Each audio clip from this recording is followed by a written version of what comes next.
നമസ്കാരം കൂട്ടുകാരെ, ഞാൻ പീറ്റർ ചൗള്ളൂർ. ഒരു പുതിയ വീഡിയോയിലേക്ക് ഏവർക്കും സ്വാഗതം. ഇന്നത്തെ വീഡിയോ എന്ന് പറഞ്ഞാൽ പച്ചക്കറികൾക്കും വാഴകൾക്കും ചെടികൾക്കും പെട്ടെന്ന് വളരുവാൻ വളങ്ങൾ അത്യാവശ്യമാണ്. അതിന് പുറമെ കുമ്മായവും കൊടുക്കേണ്ടി വരികയും കേരളത്തിലെ മിക്ക ജില്ലകളിലും ഈ മണ്ണിനെ ട്രീറ്റ് ചെയ്താണ് ഈ കൃഷികൾ ചെയ്യുന്നത്.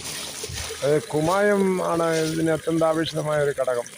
കുമ്മായം ഉപയോഗിച്ചതിന് ശേഷം 15 ദിവസം കഴിഞ്ഞ് മാത്രമേ മറ്റു വളങ്ങൾ കൊടുക്കാവൂ. പക്ഷേ ഡോളോമേറ്റിനാണെങ്കിൽ 4-5 ദിവസത്തിനുള്ളിൽ നമുക്ക് മറ്റു വളങ്ങൾ കൊടുക്കാം.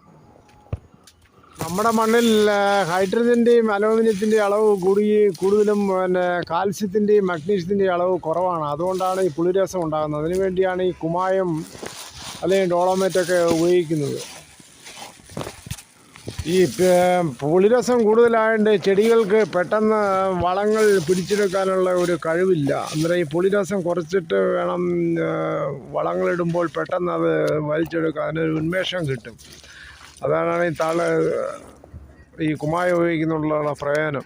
അതുപോലെ സ്യൂഡോമോണസ് ഉപയോഗിക്കുമ്പോഴും 15 ദിവസം കഴിഞ്ഞ് മാത്രമേ ചുവട്ടിൽ ഉപയോഗിക്കാവൂ. പക്ഷേ ഇലയിൽ നമുക്ക് ഇത് സ്പ്രേ ചെയ്യുകയൊക്കെ ചെയ്യാം.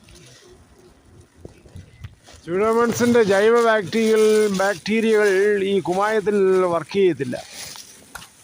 തെങ്ങിനാണെങ്കിൽ നമ്മൾ വർഷത്തിൽ 2 പ്രാവശ്യമെങ്കിലും കുമ്മായം ചേർത്ത് കൊടുക്കണം. വളം ചെയ്യുന്നതിന് മുമ്പ് ഒരു 500 ഗ്രാം ഒരു തവണയെങ്കിലും ഇട്ട് കൊടുത്ത് നല്ല രീതിയിൽ വെള്ളം കോരി തണുപ്പിച്ചിട്ട് വേണം ചെയ്യാൻ. അതിനുശേഷം മാത്രമേ ഈ മറ്റു വളങ്ങൾ ഉപയോഗിക്കാവൂ. അതുപോലെ വാഴയ്ക്കും ഒരു വാഴയുടെ പീരീഡ് 2 വട്ടം എങ്കിലും ഈ കുമ്മായം കൊടുക്കണമെന്നാണ് കൃഷി വിദഗ്ധർ പറയുന്നത്. കുറഞ്ഞത് 250 ഗ്രാമെങ്കിലും ഇട്ട് നല്ലതുപോലെ വെള്ളം ഒരു തണുപ്പിച്ചിടണം. ഇതെല്ലാം മാണത്തിൽ നിന്ന് അകലത്തെ വേണം ഇതെല്ലാം കൊടുക്കുവാൻ, അല്ലെങ്കിൽ മാണത്തിനത് ചൂട് പറ്റി അത് കരിഞ്ഞു പോകാൻ സാധ്യതയുണ്ട്. അതുപോലെ ചെടികളും തണ്ടിയിൽ നിന്ന് ദൂരെ മാറ്റി വേണം ഇതെല്ലാം ഇടുവാൻ.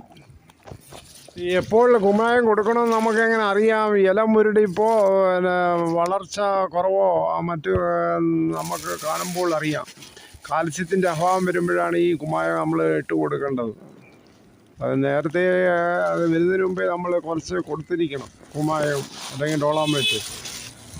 കുമ്മായം ഇല്ലെന്ന് വിഷമിക്കേണ്ട.